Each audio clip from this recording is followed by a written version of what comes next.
Thank you.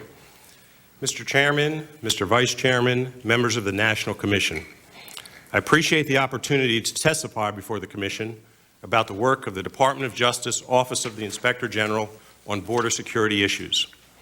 Both before and after the September 11th terrorist attack, we have focused much of our resources on these and other national security issues in the Department of Justice.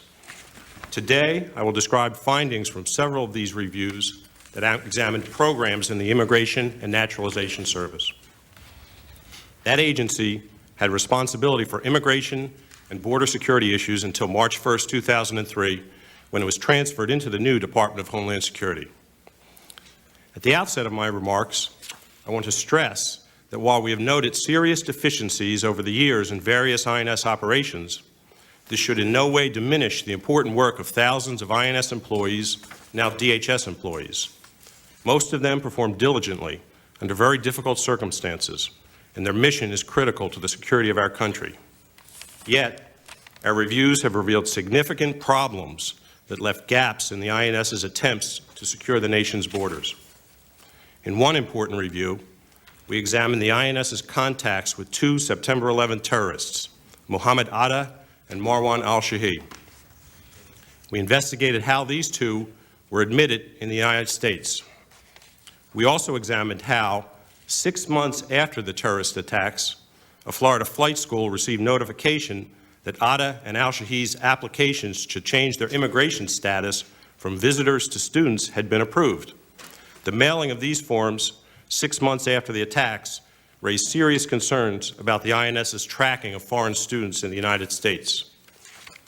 With regard to Atta and al-Shahhi's entries into the U.S., the evidence did not show that the inspectors who admitted them violated INS policies and practices. However, our review found that the adjudication of their change of status applications was untimely and significantly flawed.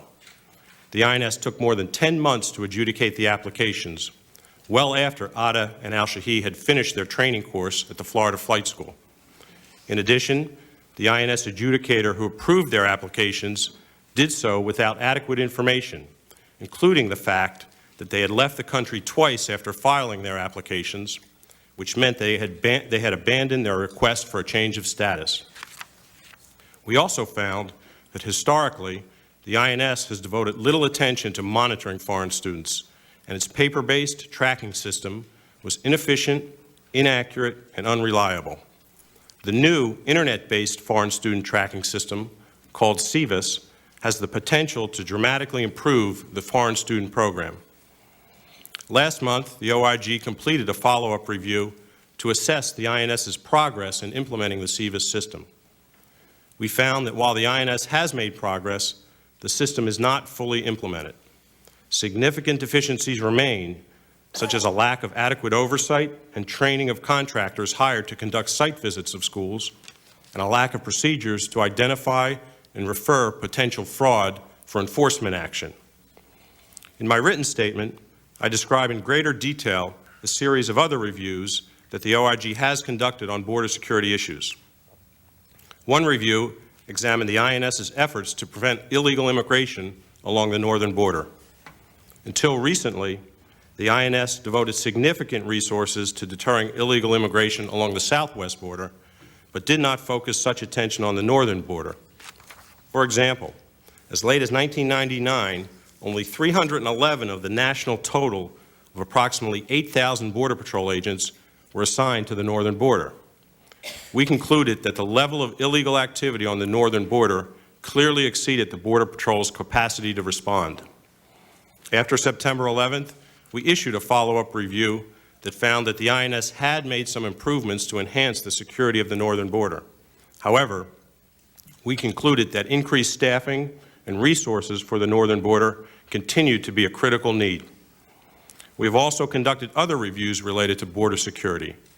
For example, we reviewed the INS's record in deporting aliens who have been issued final orders of removal. We found that the INS removed 92% of detained aliens with final removal orders, but only 13% of non-detained aliens. In addition, we reviewed the Visa Waiver Program, which allows visitors from 28 countries to enter the United States without first obtaining a visa.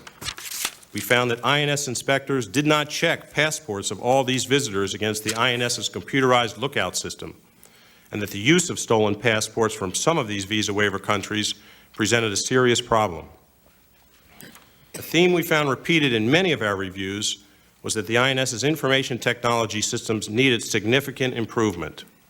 Many OIG reviews have questioned the reliability of the INS's information systems and the accuracy of the data produced by them.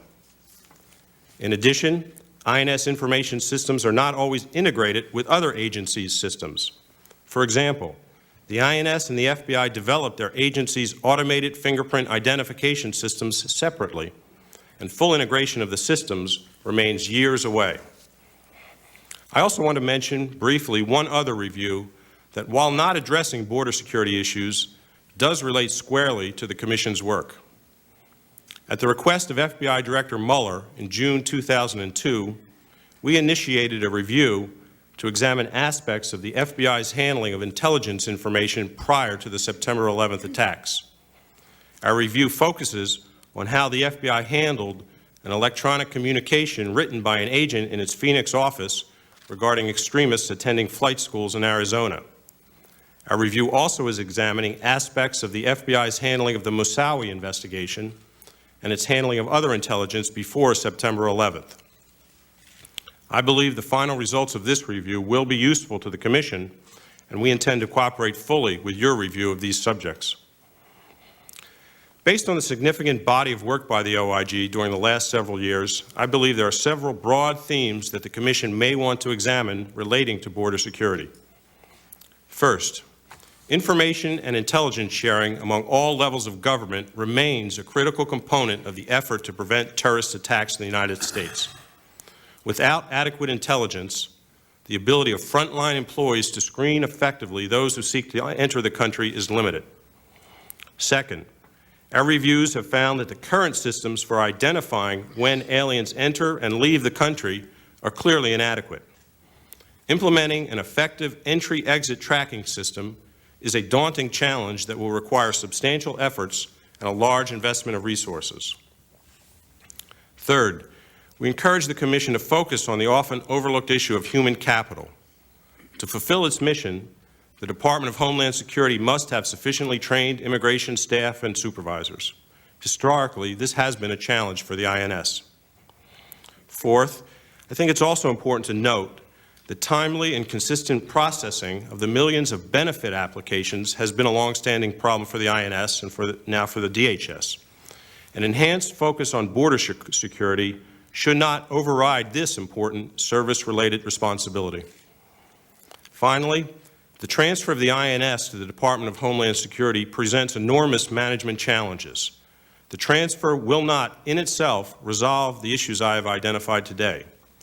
Solutions to border security issues will require innovation and aggressive management oversight. In sum, I believe that these border security issues present many potential areas for the Commission to examine in the months ahead. We would be pleased to provide any information or assistance to the Commission as it performs its critically important task. That concludes my statement, and I would be pleased to answer any questions. Thank you. I think we'll do the panel and then come back probably.